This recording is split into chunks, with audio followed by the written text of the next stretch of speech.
नाज़रीन, क़यामत का एक वक्त मुकर्रर है और क़यामत अपने मुकर्रर वक्त पर जरूर आएगी। आजकल हर दूसरा शख्स क़यामत के बारे में बात कर रहा है। हालांकि हम में से हर कोई नहीं जानता कि क़यामत के आने का असल वक्त क्या है और इसकी निशानियां क्या हैं और इसे किस तरह से हम पे नाजिल किया जाएगा। क़यामत के बारे में जानने से सबसे ज्यादा पहले ये जरूरी है कि हम उन अलामात को समझें और जानें जो नबी करीम सल्लल्लाहु अलैहि वसल्लम ने अपनी जुबान मुबारक से इरशाद फरमा दी हैं। इन अलामात क़यामत में बहुत सारी ऐसी अलामतें भी हैं जो आहिस्ता आहिस्ता जमीन पर नमूदार हो रही हैं। क़यामत की निशानियों के बारे में जितना जानने का ज़ौक़ और शौक हम लोग रखते हैं, इससे कहीं ज्यादा ज़ौक़ और शौक नबी करीम सल्लल्लाहु अलैहि वसल्लम के पाक बाज रुफ़का यानी सहाबा कराम भी रखते थे। ये भी जानना इंतहाई जरूरी है कि वो हमारी तरह हर वक्त और हर जगह पे अपनी तरफ से कोई ना कोई इजाफा या कमी नहीं करते थे, बल्कि जो कुछ उन्होंने नबी करीम सल्लल्लाहु अलैहि वसल्लम से सुना होता था उसकी तस्दीक करते थे। जामे तिरमिज़ी की हदीस नंबर 2183 है, जिसमें सैयदना हुज़ैफा बिन असीद रज़ी अल्लाह ताला अन्हो नबी करीम सल्लल्लाहु अलैहि वसल्लम से रिवायत फरमाते हैं कि नबी करीम सल्लल्लाहु अलैहि वसल्लम ने हमारी तरफ अपने कमरे से झांका। उस वक्त हम क़यामत का जिक्र कर रहे थे तो आप सल्लल्लाहु अलैहि वसल्लम ने फरमाया कि क़यामत उस वक्त तक कायम नहीं होगी जब तक तुम 10 निशानियां ना देख लो। मगरिब से सूरज का निकलना, याजूज माजूज का निकलना, दाबतुल अर्ज का निकलना, 3 बार जमीन का धंसना, एक पूरब में और एक पिछम में और एक जजीरे अरब में, अदन के अंदर से आग का निकलना जो लोगों को हांके या इकट्ठा करेगी। जहां लोग रात गुजारेंगे वहीं रात गुजारेगी और जहां लोग कैलूला करेंगे वहीं कैलूला करेगी। नाज़रीन ग्रामी, मगरिब से सूरज का निकलना क़यामत की निशानियों की सबसे बड़ी और सबसे पहली निशानी है। जैसा कि इस हदीसे करीम से साफ जाहिर है कि नबी करीम सल्लल्लाहु अलैहि वसल्लम ने इस निशानी को सबसे पहले जिक्र फरमाया।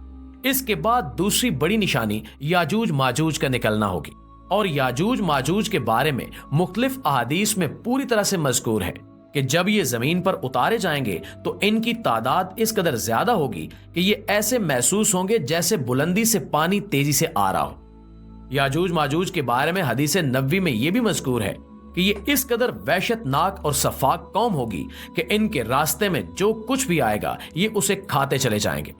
इनकी जद से ना कोई इंसान बचेगा और ना ही कोई जानवर, ना कोई सब्जा बचेगा और ना ही ये पानी को बख्शेंगे। दोस्तों, इसी तरह एक और हदीस करीम में मज़कूर है कि याजूज माजूज दुनिया के तमाम समंदरों का पानी पीकर खत्म कर डालेंगे और इस पर भी इनकी प्यास खत्म नहीं होगी। एक और हदीस में यह भी बयान किया गया है कि याजूज माजूज का कद काट बेहद बड़ा होगा और वो देखने में इंसानों जैसे होंगे, लेकिन इनकी खसूसियात इंसानों से बिल्कुल मुख्तलिफ होंगी। ना ही वो इन जैसी जुबान बोलते होंगे और वो 2 पैरों के साथ साथ 4 पैरों पर भी चलने के काबिल होंगे। यह भी बयान किया गया है कि याजूज माजूज इस कदर हैबतनाक कौम होंगे कि इनके कान ही इतने बड़े होंगे कि वो अपने एक कान को जमीन पर बिछाएंगे और उस पर लेटकर दूसरे कान को अपने ऊपर ओढ़ लेंगे और यूं वो सो जाया करेंगे। याजूज माजूज के बारे में हदीस में यह भी बयान किया गया है कि ये बनी नौ इंसान पे उतरने वाला अल्लाह के अजाबों में से सबसे बड़ा अजाब होगा। उस वक्त हजरत ईसा अलैहिस्सलाम नाजिल हो चुके होंगे और जो शख्स हजरत ईसा अलैहिस्सलाम का हुक्म मानेगा वही इस अजाब से महफूज रह सकेगा। इसी तरह तीसरी निशानी यानी दाबा का निकलना भी एक अजीबो गरीब किस्म की आजमाइश होगी, जो सुनने में तो आजमाइश नहीं लगती, लेकिन ये इतनी बड़ी निशानी है कि इसका जिक्र कुरान करीम में भी मिलता है, बल्कि एक पाराई दाबतुल अर्ज के जिक्र से शुरू होता है।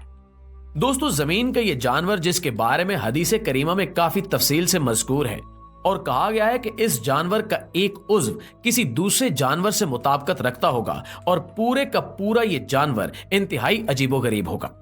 ये अचानक ही जाहिर होगा और इंसानों से उनकी जुबान में बात करेगा। इसकी रफ्तार बहुत तेज होगी और लोग इसे पकड़ना भी चाहेंगे, लेकिन ये किसी के काबू में नहीं आएगा और इसी तरह एक दिन से अचानक गायब हो जाएगा। इसी तरह से अगली 3 निशानियां जिनमें जमीन धंसना शामिल है, जिसकी नबी करीम सल्लल्लाहु अलैहि वसल्लम ने यह वजाहत भी दी है कि एक बार जमीन मशरिक में धंसेगी, एक बार मगरिब में धंसेगी और एक बार जमीन जजीरतुल अरब में धंसेगी। जब तक ये 3 जगह पे जमीन धंस नहीं जाएगी, कयामत की ये चौथी निशानी जिसमें 3 निशानियां मौजूद हैं पूरी नहीं होगी। इस वक्त हम जानते हैं कि पूरी दुनिया में सिंक होल्स की तादाद बढ़ती चली जा रही है और कई जगहों पर जमीन धंस रही है। मशरिक और मगरिब समेत कई इलाकों में जमीन के धंसने का वाकया पेश आ चुका है। अगर यही जमीन का धंसना अलामात क़यामत में से है तो जजीरतुल अरब में सिंक होल्स नमूदार होना बाकी रह गए हैं। खस्फ़े अर्ज का नाम दिया गया है, यानी जमीन के धंसने से ताबीर किया गया है। खस्फुल अर्ज बहुत बड़ा वाकया होगा और जहां तक मुहद्दिसीन और मुफस्सिरीन ने इस बारे में तशरीहात की हैं तो इनसे यह जाहिर होता है कि अभी यह वाकया रुनुमा होना बाकी है और जमीन बहुत बड़े पैमाने पर 3 हिस्सों में एक साथ धंसेगी। प्यारे साथियों, आखिरी निशानी यानी अदन से आग का निकलना भी बेहद अहम है। यह निशानी अजीबो गरीब आग होगी जिसके बारे में लोग तरह तरह की चहमगोइयां करेंगे। हदीस में बयान की हुई तफसील के मुताबिक ये आग अदन यानी मौजूदा यमन के एक इलाके से अचानक जाहिर होगी। ये ऐसी अजीबो गरीब आग होगी जो सफर करेगी और लोगों के पीछे भागेगी। जो शख्स भी इसकी जद में आएगा ये इसको अपने आगे भगाना शुरू कर देगी। हदीस के मुताबिक ये आग लोगों को इंतहाई अजीबो गरीब अंदाज में ट्रीट करेगी।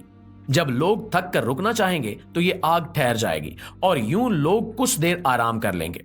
इसी तरह जब रात को लोग थक कर सोना चाहेंगे तब भी आग ठहर जाएगी और लोग सो जाएंगे।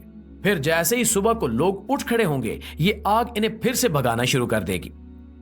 हदीस में आता है कि ये आग इन तमाम लोगों को मुल्क शाम में पहुंचाकर खुद अचानक गायब हो जाएगी। इस आग के बारे में बेशुमार रिवायात मज़कूर हैं और हैरत की बात यह है कि इस आग का जिक्र पुरानी कुतुब समावी यानी वो किताबें जो अल्लाह ताला की तरफ से नाजिल की गई हैं इनमें भी इशारतन देखने को मिलता है। नबी करीम सल्लल्लाहु अलैहि वसल्लम की एक और हदीस में यह भी मज़कूर है कि हज़रत नूह अलैहिस्सलाम के बाद जो भी पैगंबर जमीन पर आया है उसने अपनी कौम को दज्जाल से जरूर डराया है और दज्जाल जाहिर जरूर होगा। दज्जाल के जाहिर होने के बाद ये तमाम निशानियां नमूदार होंगी। दज्जाल के ज़हूर के साथ इमाम मेहदी अलैहिस्सलाम और हजरत ईसा अलैहिस्सलाम के ज़हूर के मुतल्लिक भी बेशुमार अहादीस मौजूद हैं, जिनके बारे में सैयदना अब्दुल्ला बिन उमर रज़ियल्लाहु ताला अन्हु से भी ये रिवायत किया जाता है कि इनमें से कोई एक निशानी पहले जाहिर होगी और दूसरी उसके बाद हो जाएगी। अलबत्ता ज्यादा इम्कान इसी बात का है कि ये निशानियां एक तरतीब में जाहिर होंगी। अब्दुल्ला बिन उमर रज़ियल्लाहु ताला अन्हु से रिवायत करदा एक और बयान के मुताबिक हज़रत अब्दुल्ला बिन उमर रज़ियल्लाहु ताला अन्हु ने फरमाया कि इन तमाम निशानियों का शिकार वो लोग होंगे जो तकदीर पे ईमान नहीं रखते होंगे, जो तकदीर को एक बेकार चीज समझते होंगे और ये भी समझते होंगे कि ऐसा हो ही नहीं सकता कि जो कुछ होना है वो पहले से एक जगह पे लिख रखा हो और अल्लाह के इल्म में हो। इसी तरह वो मुनाफिक लोग जो दिल में तो अल्लाह पर ईमान नहीं रखते होंगे लेकिन जाहिरी तौर पर मुसलमानों में शामिल होते होंगे, वो भी इन तमाम आजमाइशों का सबसे पहले शिकार होंगे। कयामत का आना एक ऐसी अटल हकीकत है जिसे दुनिया के हर मजहब में बयान किया जाता है और लोगों को इससे डराया जाता है। इस्लाम बनी नौ इंसान पे अल्लाह की जानिब से नाजिल किए जाने वाला आखिरी मजहब है। ये आखिरी दीन है जो न सिर्फ कयामत की निशानियों के बारे में तफसील से बताता है बल्कि इनसे बचने के तरीके बताते हुए अब्दी और आखिरी निजात के रास्ते भी बताता है। ये महज एक मजहब ही नहीं बल्कि दीन है और इस्लाम वो दीन है जो आखिरत के साथ साथ अपनी दुनिया को संवारने की तरगीब भी देता है।